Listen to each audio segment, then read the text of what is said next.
Now that the NFL commissioner finally has a new contract, the commissioner can get back to the business of the NFL. And one important item of business continues to be the manner in which the NFL metes out discipline against players for off-field misconduct. Asked by reporters on Wednesday whether the league needs to revamp its procedures for off-field discipline, Goodell didn't answer the question. Shocker. Instead, he reminded everyone, indirectly, that this is a matter for collective bargaining. "We have discussed this with our Players Association," Goodell said.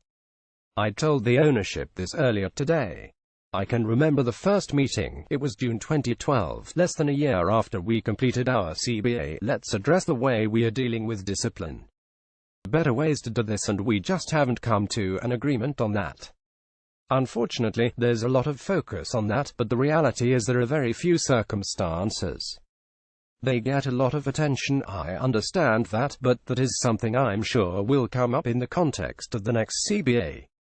We have always been willing to consider that." While no specific word or phrase stands out like a proverbial sore thumb in that response, the full content and context makes it clear that Goodell continues to view the process of off-field discipline as a product of the back and forth of union negotiations. Which means that, before the Goodell surrenders any of his current power over the process, he will want an equivalent concession from the nflpa. Which is precisely the wrong way to handle this. The fact that the NFL and nflpa have been talking about this for 5 years underscores the reality that the NFL refuses to regard the situation as anything other than a product of the give-and-take of bargaining.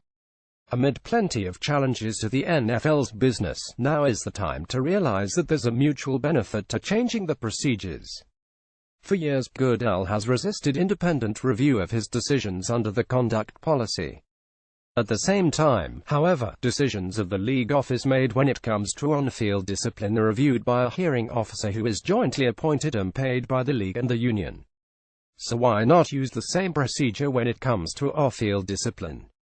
Here's why not. The league office views the entire union relationship as something the players wanted, and part of what they get when they want a union is a process that requires them to give something up to get anything they don't currently have. If Goodell and his top lieutenants have learned nothing else over the past 5 years, it's that the current system creates a bad look for the NFL. Of course, it's debatable that they'd even admit it's been a bad look. Which may be the far bigger problem when it comes to the procedures of imposing discipline on players due to off-field misconduct.